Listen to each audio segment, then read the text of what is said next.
গ্ৰীষ্মকালত ছালৰ আৰ্দ্ৰতা নাইকিয়া হ'বলৈ আৰম্ভ কৰে। আমাৰ ছালৰ ৰংবোৰ শক্তিশালী সূৰ্যৰ পোহৰৰ সৈতে ম্লান হ'বলৈ আৰম্ভ কৰে। এনে পৰিস্থিতিত ছালৰ বিশেষ যত্ন লোৱাৰ প্ৰয়োজন হয়। গ্ৰীষ্মকালত ছালত প্ৰাকৃতিক চিৰাম ব্যৱহাৰ কৰিব পাৰে। মুখখন উন্নত কৰিবলৈ আৰু ছালখন উজ্জ্বল কৰিবলৈ বিভিন্ন ধৰণৰ সামগ্ৰী ব্যৱহাৰ কৰা হয়। আজিকালি ছালত চিৰাম প্ৰয়োগ কৰাৰ প্ৰৱণতা যথেষ্ট বৃদ্ধি পাইছে।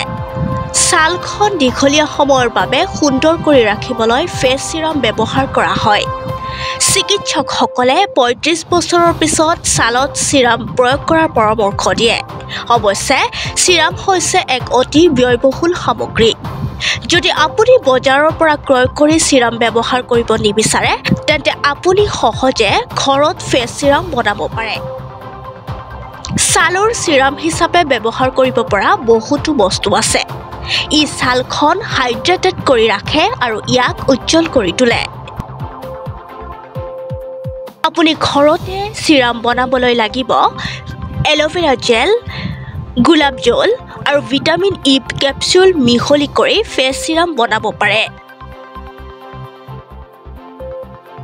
ফেচ চিৰাম এটা তৈয়াৰ কৰিবলৈ আপোনাক প্ৰায় ২ চামুচ এল'ভেৰা জেল, ২ চামুচ গোলাপ জল আৰু ইয়াৰ সৈতে ভিটামিন ইৰ এটা কেপচুল মিহলি কৰি লগাব পাৰে। আপুনি বজাৰৰ সলনি সতেজ এল'ভেৰা জেলো ব্যৱহাৰ কৰিব পাৰে। এতিয়া এই সকলোবোৰ বস্তু মিহলি কৰক আৰু সেইবোৰ এটা জাৰত ৰাখক। আপোনাৰ ঘৰত বনোৱা প্ৰাকৃতিক ছালৰ চিৰাম সাজু। মুখত চিৰাম কেনেদৰে প্ৰয়োগ কৰিব? মুখত চিৰাম ব্যৱহাৰ কৰাৰ আগতে মেকআপ আৰু সকলো লেতেৰা পৰিষ্কাৰ কৰক। ইয়াৰ বাবে মুখখন ফেচ ৱাছেৰে পৰিষ্কাৰ কৰক। যেতিয়া মুখখন শুকান হ'ব, আপোনাৰ মুখত স্প্ৰে কৰি বা আপোনাৰ হাতত ঘঁহি কেইটোপালমান চিৰাম প্ৰয়োগ কৰক। চিৰাম ছালত ভালদৰে নোযোৱালৈকে মুখখন পাতল হাতেৰে মালিচ কৰি থাকিব। আপুনি ইয়াক ৰাতিও ব্যৱহাৰ কৰিব পাৰে বা ১-২ ঘণ্টাৰ পিছতো স্বাভাৱিক পানীৰে মুখখন ধুব পাৰে। চিৰামৰ সলনিও আপুনি এইকেইবিধ বস্তু ব্যৱহাৰ কৰিব পাৰে। যদি চিৰাম নাথাকে, তেন্তে আপুনি কেৱল মুখত গোলাপ জল ব্যৱহাৰ কৰিব পাৰে।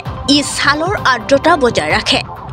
আপুনি ছালৰ চিৰাম হিচাপে কেৱল এল'ভেৰা জেল ব্যৱহাৰ কৰিব পাৰে। ই গৰমৰ পৰা সকাহ দিব।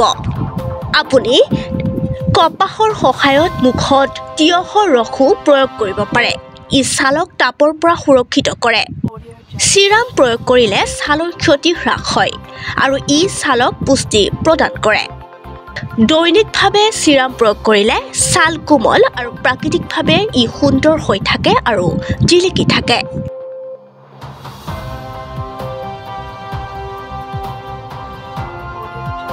News desk report, the নিউজলেন্স।